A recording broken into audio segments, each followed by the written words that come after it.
Hi, good morning mga katadtad. Welcome to my channel, Katadtad TV. Isang mapagpalang umaga na naman sa ating lahat mga katadtad. Araw po ng Martes. Tayo magtitinda na naman dito sa ating tindahan. Ayan, shoutout po para sa mga bugawang butcher dyan. John Safalad, ayan, shoutout sa iyo. Salamat sa iyong panonood dito sa ating YouTube channel.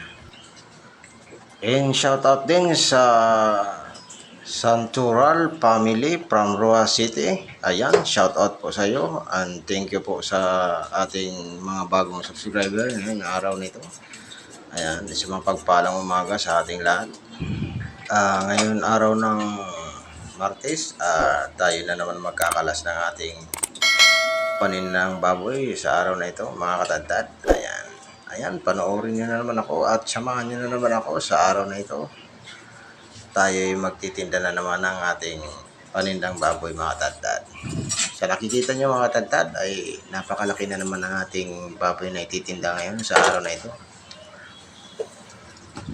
Ayan, nag-uumpisa na tayo magkalas. Medyo maano dito ang ating baboy, may kabigatan. Ayan.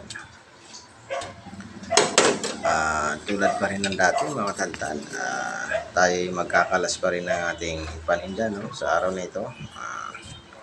Ngayon para dun sa mga bagong butcher, mga katindero natin, ayan, sana may maitulong na naman itong ating munting video sa araw na ito. Panibagong vlog na naman natin mga katadtad. Ayan, shoutout po sa mga baguhang butcher dyan. Panoorin nyo na lang ito hanggang dulo nang may magkakuha pa kayo ng dagdag kaalaman tungkol sa pagkakalas ng baboy paninda mga katadtad. Isang mapagpalang umaga na naman mga katadtad. Para pala dun sa mga solid viewers natin, solid subscriber natin. Ayan, shoutout po sa inyong lahat at mabuhay po kayong lahat. Mga katadtad, dito pala ay nagtanggal na tayo ng tampalin. Tinanggal na rin natin yung laman na nakadikit dito sa ating limpo. Yan yung pinagkakabitan ng laman loob mga katadtad kung nakikita nyo. Dito naman ay nagtatanggal na tayo ng lumo o tenderloin.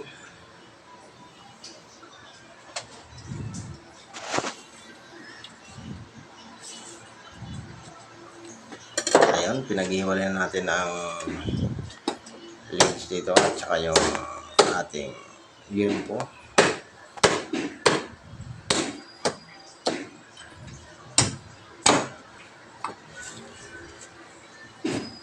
Ayan mga katadtad, lubos ako nagpapasalamat sa ating mga viewers, mga subscriber natin dyan. Para sa mga baguhan pa lang sa ating YouTube channel, huwag nyo kalimutan mag-subscribe na maging updated kayo sa ating masusunod pang video mga katadtad, para magkaroon kayo ng idea o dagdag kaalaman tungkol sa diskarte sa pagtitinda ng baboy. Ay sana may naitulong ang aking kunting karanasan tungkol sa pagtitinda ng baboy. Ayan, sundan nyo lang ito hanggang dulo mga katadtad at tayo magagawa ng maghihiwa o magtatadtad mga katadtad ng ating mga order na baboy. Ito muna natin unang ginagawa, nagkakalas muna tayo ng baboy bago tayo magtinda. Mga katadtad, panoorin nyo na lang ito hanggang dulo.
Ayan mga katadtad, tapos na tayo magkalas, no? Ang gagawin na natin ay magtatadtad na tayo o maghiwa tayo ng ating mga pa-order. Ang una nating hiwain mga katadtad ay ang liempo na ating pa-order, no? Ang hiwa pala ng ating pa-order ngayon ay adobo. Adobo lang lahat. 6 na kilo itong pang-adobo nating liempo ngayon. Yan ang ating request ng ating kasuki, no? Nag-order. 6 na kilo itong adobo mga katadtad. Ayan mga katadtad, sundan nyo lang ito hanggang dulo.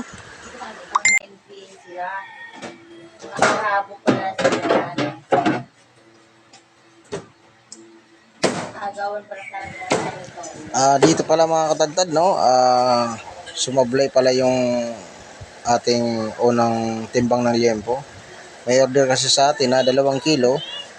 Ayan, sumobra po siya ng 2 guhit. Kaya ngayon, papalitan natin ngayon ng slice dito sa pangalawa nating slice, no?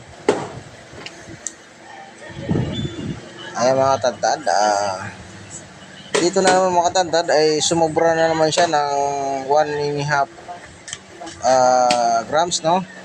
150 grams ang sumobra. Ngayon babawasan natin siya mga katadtad. At sa pagkakataon nga ito, sumakto na mga katadtad. Kaya naitabi na natin muna siya mga katadtad. Ayan mga katadtad, kung sa nakikita nyo, napakaganda ng liempo mga katadtad. Ayan, tatabi na natin siya kasi may nag-order na sa atin na panglitsong kawali. Ayan, para pala dyan sa mga gustong matutong mag-chop or magtadtad ng mga iba't ibang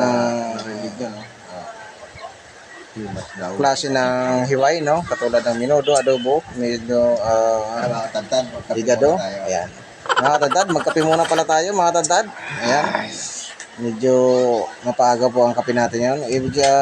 Mga katadtad, pangalawa na pala nating kape yan. Ayan mga katadtad, wala naman talaga tayo hilig sa kape. Ayan. Ayan, sa mga baguhan pala dyan, no? Mga baguhang butcher, shout out po. Ayan mga katadtad, tapos na tayo magkalas ng baboy. Dalawa na tayo ng pauli.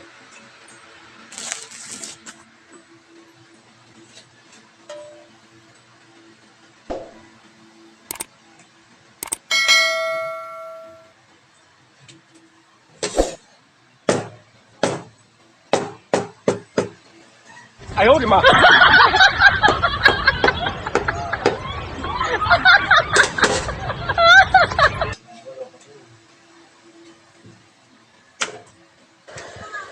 mga katadtad, sa nakikita nyo ay mag-uumpisa na tayo mag-chop or maghiwa ng ating pang-adobo na liempo mga katadtad. Sa paghiwa pala ng adobo mga katadtad, nakadepende pa rin po tayo sa customer, no? Pero ang original talaga na hiwa ng adobo ay cubes lang, no? Ayan. Pero dito sa hiwain ko mga katadtad, mapapansin nyo, medyo po siya alanganin doon sa pagka-cubes gawa ng ito pang request ng ating customer. Ito pong hiwain natin, no, na ay pang restaurant. Ito po yung request na size ng hiwa ng ating adobo. Ayan mga katadtad, sa paghihiwa pala ng adobo, no, or paghihiwa ng karne, kailangan po matalas po yung gamit natin na panaga. Ayan, katulad sa nakikita niyo mga katadtad, matalas po talaga yung ating panaga dyan. Kagaya ng sinabi ko sa inyo noon, alaga po natin talaga yung ating panaga. Mayroon kasi tayong panaga na mahina sa buto. Yung tipong pag nakatama sa buto ay nayuyupi po ang ating talim. Ngayon, ito pong ginagamit natin ay napakagandang klase ng panaga mga katadtad.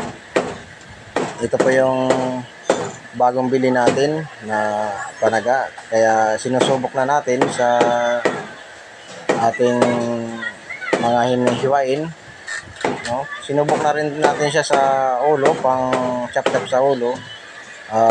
Nakita naman natin na matibay ang kanyang subo.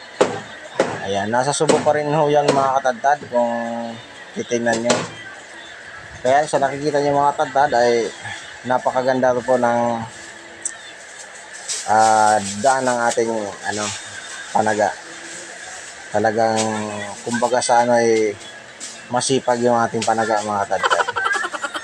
Ayan na mga katadtad, sana may nakuha na naman kayo kunting kaalaman tungkol sa paghihiwa, no?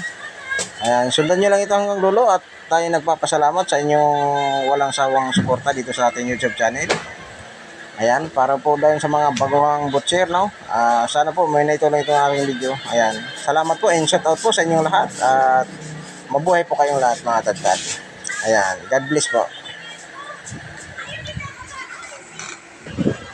Bago nyo pala hiwain mga katadtad ang karne, o limpo, ayan, nakikita nyo, kinakain po natin ang likod at sinisigurado po natin malinis ang ating mga karne na hiwain bago natin pan-deliver kung saan natin i-deliver, lalo na sa mga kantin o restaurant mga katadtad. Sinisigurado po natin malinis na matuwa naman yung ating dideliveran at napakamaganda yung comment nila sa ating servisyo.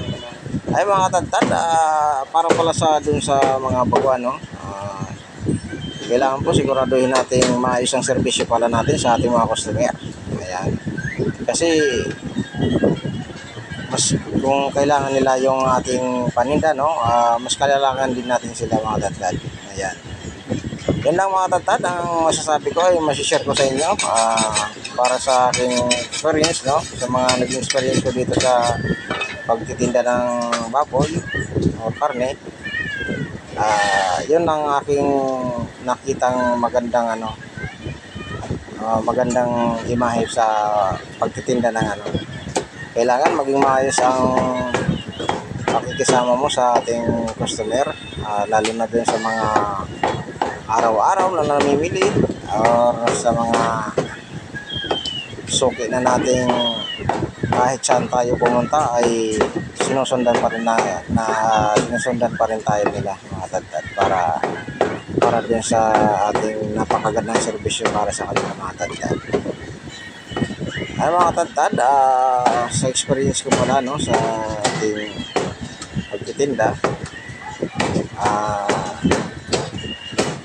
hindi ko nakakalimutan mga katadtad yung mga experience ko sa ating pagtitinda. Ako naman ay hindi perfectong tao, pero isa lang may share ko sa inyo mga katadtad. Itong aking daladalang kaalaman tungkol sa pagkakalas at paghihiwa, and then lalong-lalo na ang pagkisama sa ating mga customer mga katadtad. Mahalaga po yun mga katadtad, para din sa mga baguhan palang negosyo or doon sa mga negosyo pa lang mga katadtad, o lalong-lalo din sa ating mga baguhang mga katindero at mga butcher, Ayan. Sana may natutunan na naman kayo dito sa aking video, Ayan, nagpapasalamat po ako sa inyong panonood, and then shout out po sa inyong lahat na lang mga katadtad hanggang sa susunod nating video mga katadtad. At huwag niyo kalimutan mag-subscribe. Dito muna tayo sa